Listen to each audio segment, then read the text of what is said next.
to my channel. Rose Williams, Kenya, Mama Bear. How are you doing? Are you okay? Good morning, good afternoon, good evening from wherever you're watching more from. So if this is your first time to see me, welcome. I go by the name Rose Williams or Mama Bear, whichever of the two you choose to call me, I will answer. So, and please consider subscribing to this channel and join the family. I love you. We love you. In this family, we love each other so much. Okay, so I have a story today, and the story of today is a mixture of emotions. It's a mixture of emotions, but again, I thank God because God can remove you from wherever you find yourself in and lift you. You just have to trust in Him. So yes, guys, I was once homeless. Oh yes, oh yes, I was. Well, I can say it was not quite homeless because I had a home. I just decided I don't want to stay there because of my own reasons that I will say throughout the video. Uh Anytime in the video. So guys, it so happened like this. Back in 2019 March, we left the place that we had been living with ex and the whole family, and that time is because we couldn't afford the place no more, and at that time we were not having any financial aid from him. So I remember I was not working. I have two little babies. We can't afford the place. So in fact, we had to even sell a few items to be able to offset the rent balance and all. So we left the place. So I remember we went to my sister's place and we lived with my sister for a few months. I stayed at my sister's place for around 4 months. Guys, you can bear me witness that it so happens that siblings, there is always that sibling fight here and there, and you can't lie to me that you've never fought with any of your siblings. Please don't lie to me. Please, oh, don't lie. Oh. Anyway, we just got into loggerheads with my younger sister, and I love her so much. She knows that we sorted that one out. So I'm not trying to make this video to bash anybody. It's only that I just have to give a story. This is my YouTube channel. You requested me to be giving you good stories, and I think this is one because it's educative. And yeah, because I want to tell you that wherever it is that you find yourself in, just trust in God and He will just do miracle for you. Because guys, you have been through with me in this journey, and of course you can bear with me witness that you've seen God lifting me from down there, and of course now He's already now bringing me up. I am not yet anywhere near where I hope to be, but again I thank God because I'm not where I was yesterday. You get? Yeah, it says that tears are for a night, but morning joy comes in the morning. Okay, so I stayed with my sister, and of course we collided here and there, and so I had to leave. I left my sister's place with my little cab. I left the big one behind because she had already joined the school where my niece school, so she was there, so I wouldn't now carry her along to take her where. Furthermore, it was school time. So I remember I went back home with my little baby. Now I stayed home. Now staying at home, it was another stress. You're with mom there. For me, the few friends of me that know me, I just don't like staying in the farm, in the up country. My goodness, farming, well, I would really love to farm, but literally not me being in the farm, literally doing it. So it was a few times you find yourself you need to go to the farm to get some napier grass for the cows. You're there, you're doing my goodness, it was really hard. And of course, now that was not even the hardest part. The hardest part is whereby everyone, sometimes we really it's not good to allow people to, people to tell you, oh, blah blah blah, and you're there sinking into depression. But again, come to think of it, it's just inevitable. You know where you had been before. Vile ulikuwa unatesa hapo mbeleni. Now you're back in the village and you don't have nothing, and people are talking. Yeah, you have family back there, relatives, neighbors. They're already seeing you there. They have had hearsay. They know exactly what is happening.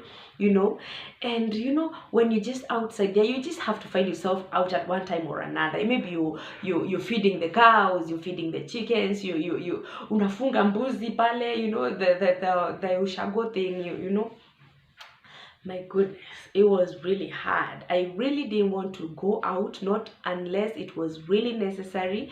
I would just lock myself in the house and watch TV the whole day.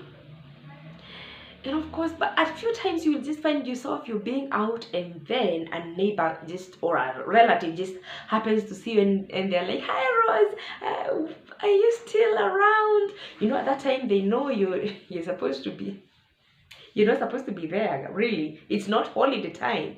It's school time, You're supposed to maybe be working or be around your kids in school and whatever. It was hard. Guys, it was hard. So I remember staying at home for a few months and getting so depressed. And then a friend of mine happened to have a wedding. And I remember telling mom I need to attend that wedding.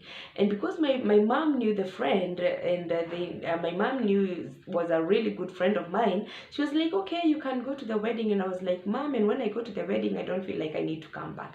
I'm really getting stressed back here. I just need to go, just look for a friend, and we stay together as I look for work and kibarua, just something to do. She was like, okay, no problem, because even if you stay here, I can see you're really stressed. That is the truth. So she was like, okay, you just go. And so where are you going? I told her, I have a friend of mine, her name is this and this, so it's okay, I'll go live with her for a few times. So have you spoken to her? I was like, yes, I have, and she's okay with that. So my mom packed a few food for me, potatoes, maharagwe, such kind of things. Yeah, cabbage, carrots, food, green grams, such kind of things. So I remember going. I went to the wedding. It was a beautiful wedding. And then after the wedding, of course, now I was staying with my friend. She's also a single mom like me, so I didn't have any problem. I really have very few friends, but again, a few of them are married, so you don't expect now to go and live with a couple and now start making them now fight. The wife of this place will always feel like, I don't need you here. That because I remember even when I was married, there's a friend of ours who had requested for her to come and stay with us, and I was like, no. No, no. So I have the few friends that I had that were married.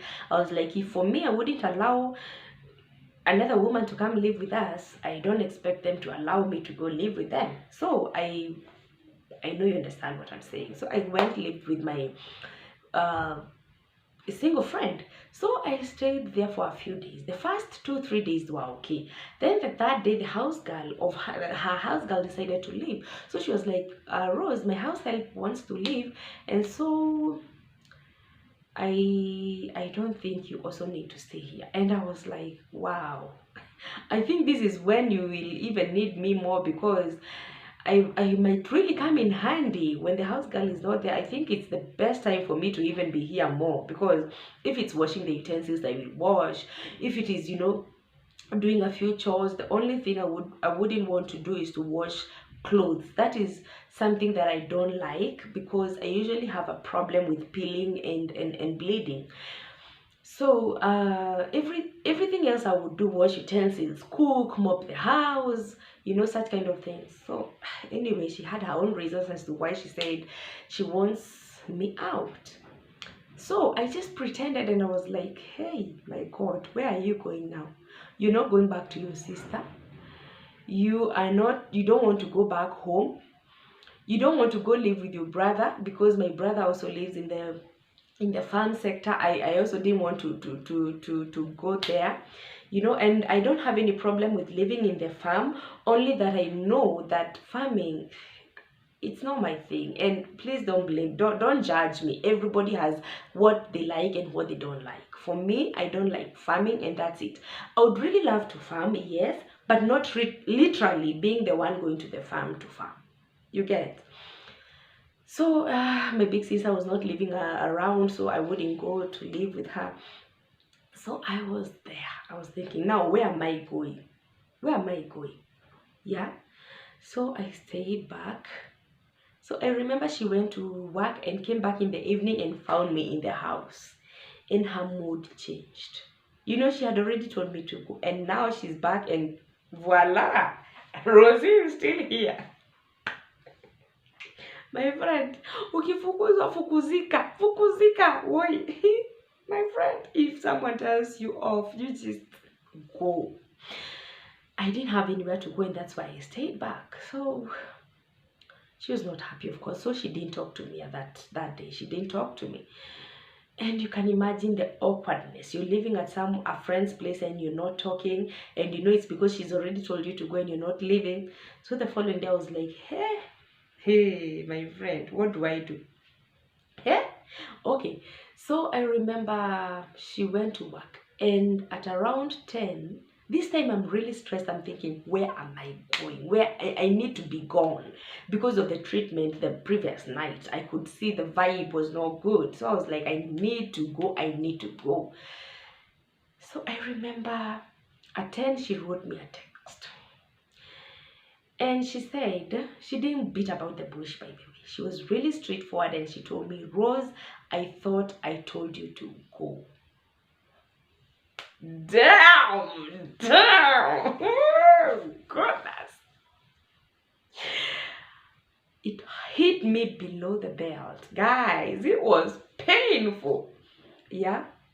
I was like, damn, you need to go. You need to go. You need to go. You don't have to know where you're going, but you just need to go. You just need to leave this place. Whether it's going back home, whether you want to be there or not, whether it's going back to your sister, but you just need to go, because of course you just can't go to the street, So I remember just having a thought, how about if I call an auntie of mine who lives in Kamulu? I took my phone, called her, and requested her. I asked her, Auntie, can I come stay with you? Blah, blah, blah, this and this has happened. She was so warm. She was so welcoming. She was like, okay, you just come. Oh my God. I packed my things so fast. I packed my things so fast and left. I went to my auntie's place, and she was so welcoming. I stayed there. It was a beautiful, beautiful, beautiful time. I stayed there for 2 weeks. Staying there for 2 weeks, and I had to leave. Something happened. Of course, not there, not at my auntie's place. She was really okay. Everyone was okay with me there. But something somewhere just happened, so I just needed to leave. And I left. And we parted ways very well with my auntie.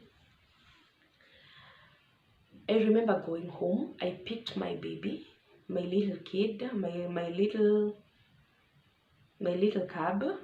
I picked her, and now I came back. That time she was living at my brother's place. And then something in the neighborhood had happened, which prompted me to now want to pick my baby. Nothing bad had happened to my baby. Get this right. Nothing bad had happened to my baby. And I think I might just happen to give this story some other time, just to clear the air. Nothing bad had happened to my baby, but I needed to pick her. I felt in my heart I need to pick her and stay with her wherever I choose to live. I just feel I need to stay with my baby. My big baby at my sister's place back, she was okay. Everything was just okay. So I went home, picked my baby, and came back to Nairobi. Now, On my way, I was asking myself, I'm coming back, I'm on my way, I'm asking myself, where am I going? I wouldn't go back to my auntie's place. My auntie had told me, now when you come with a baby, now there was some issues. There was just some issues that I don't want to go deep into. But again, my auntie was like, now if you happen to come with your baby, eh, things will not be just okay. So I wouldn't go back to my auntie's place.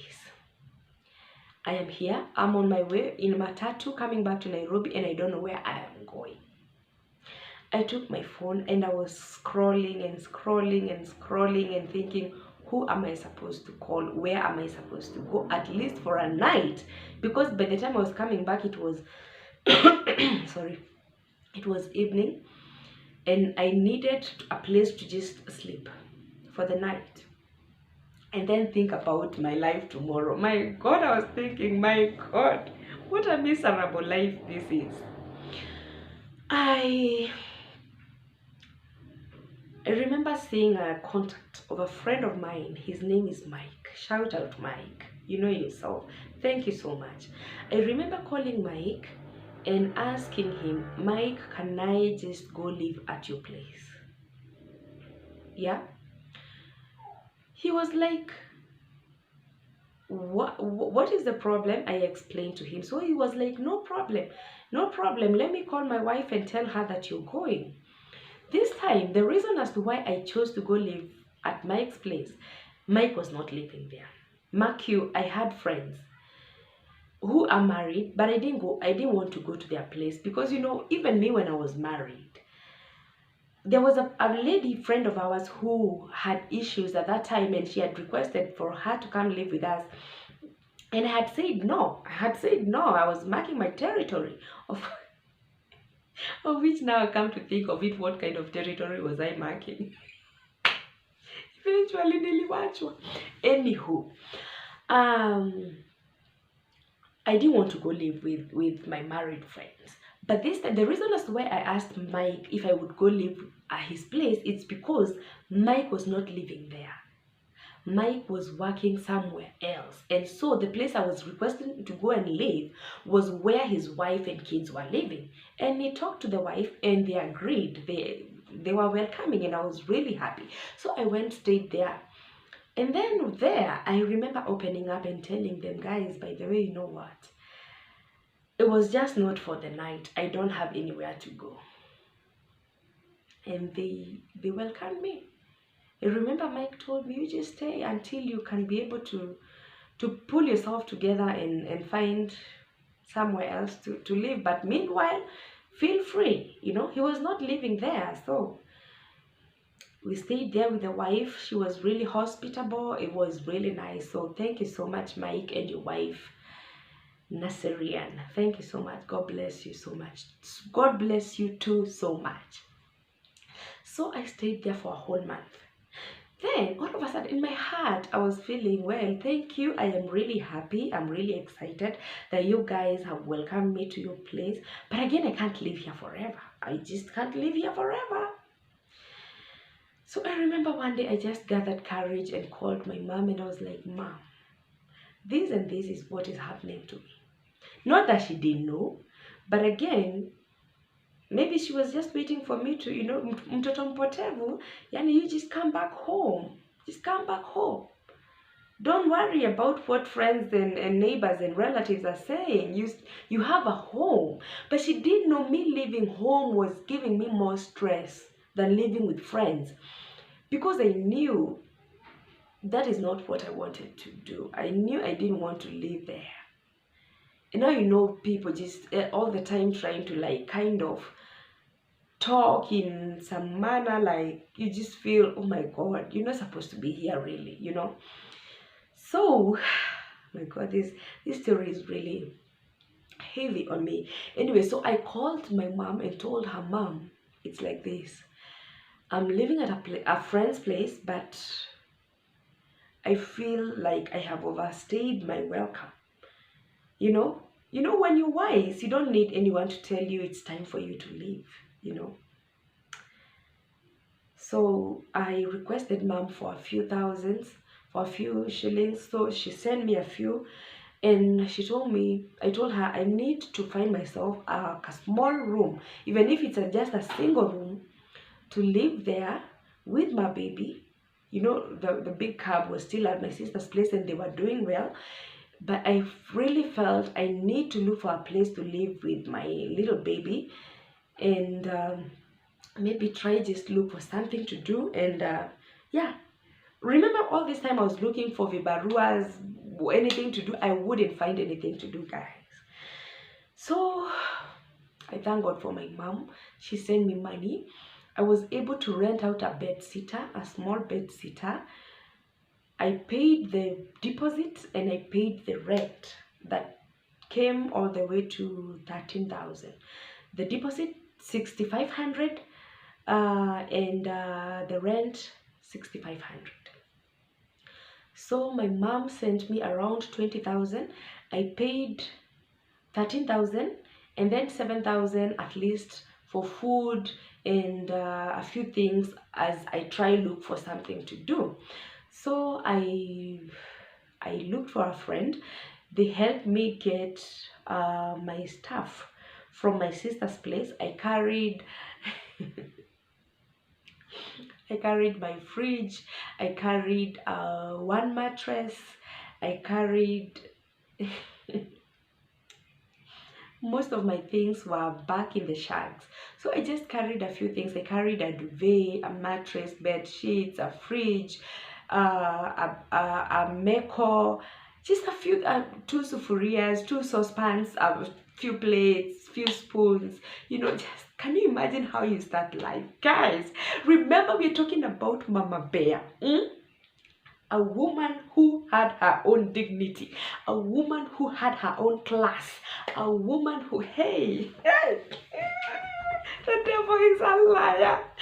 Now Mama Bear has carried her mattress. Now she's sleeping on the floor with her baby.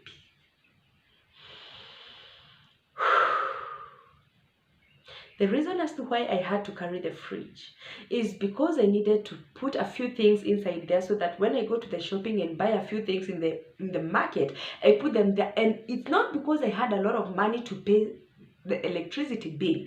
It's only because that place that I lived, electricity was free. Like electricity, it was, you would pay, it was inclusive of the rent.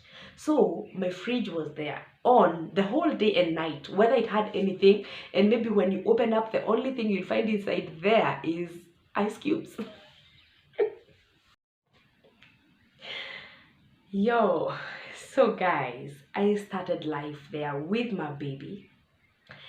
And of course, now when the schools closed, I went and took my big baby. And I remember when we were coming to the house, and by the time we went, I told her we have a place of our own. She was really excited. I remember by the time we were going to open the door, she was like, "Mom, I hope it's a 2-bedroom. You know, I need our own bedroom, you know, such things." And I opened the door like this. Remember, it's a bed sitter. In a bed sitter, guys, if you're not Kenyan, it's a studio apartment. Everything inclusive in the same place. The sitting room is here, the kitchen is here, the toilet is here, the bathroom is, in fact, the bathroom and the toilet are the same. The kitchen, you know, one step you're in the kitchen, one step you're in the bathroom, one step you're in the bedroom, one step, guys, it's just a self-confused area. And when I opened the door like this, I told my baby, "Mom, the house is as big as you can see it. Those 4 corners, that is our house." And I remember she just hugged me. She told me, "Mom, it's okay. No problem. It's okay. Oh my God, it's a beautiful house." Let me tell you, my daughter, God bless her so much. I really love this girl. You know, she really knows how to lift my spirit. She just realized, oh, and you know, this time she's really young, 2019, she was 7 years, 6 years, 6 years, because now she's 8. She was 7, yeah, she was 6 years. You can imagine. She's so bright, I thank God. She just realized, oh my God, I just need to lift my mom's spirit. And she was like, Mom, no problem. It's okay. It's a beautiful house. Oh my God, it's so beautiful. You know, the walls were decorated so well. Because when I paid the deposit, I requested for them to repaint the house, and it was a beautiful small place. And life started there, guys. We, at least at the end of the day, we had a roof over our head, and in the evening we sleep on that mattress. It was our chair, it was our bed. So guys, that is how we now came from being homeless to having our own small home. Yes, I might be able to tell you much later in another episode now how we came from there up to where we are today. So thank you so much, guys, for watching. Thank you for your continued support. If you have not subscribed yet, please consider, please, it's a request, consider subscribing, liking, commenting, and sharing. Tell me what you think about today's video. Let me tell you, God can lift you from anywhere. You have to trust in Him. You have to trust in Him. You have to trust in Him. Okay, guys? So, my dears, thank you so much. Today we are singing a different song. We are singing a different song. The house she hoped to have, I believe we have it right now. She has her own place. I have my own place. You know, guys, anything is possible with God. Anything. Trust in Him, believe in Him, work very hard, and guys, it is doable. It is possible. Just don't let go. Just don't give up. Don't give. The worst thing you can do to yourself is to give up. Don't give up. Fight. Okay? Fight on your knees. Pray to God. Tell God, silver and gold belong to you. And you and only you is my daddy. You know, I pride in knowing that my Father in heaven, my Father, my heavenly Father, I might not have an earthly father, but guess what? My daddy in heaven supersedes earthly dads. My dad in heaven is the one that provides my needs. So guys, be encouraged and know that if today you're down there, you will not be there tomorrow. I love you guys. You are my sweetest family ever in this place. I just love you. God bless you so much. Remember to give it a big thumbs up and a like and a share and a comment. Comment down there. Engage me. I need to know what you think about today's video. So until next time, I love you. Bye. Cheers. Mwah. Cheers. Bye.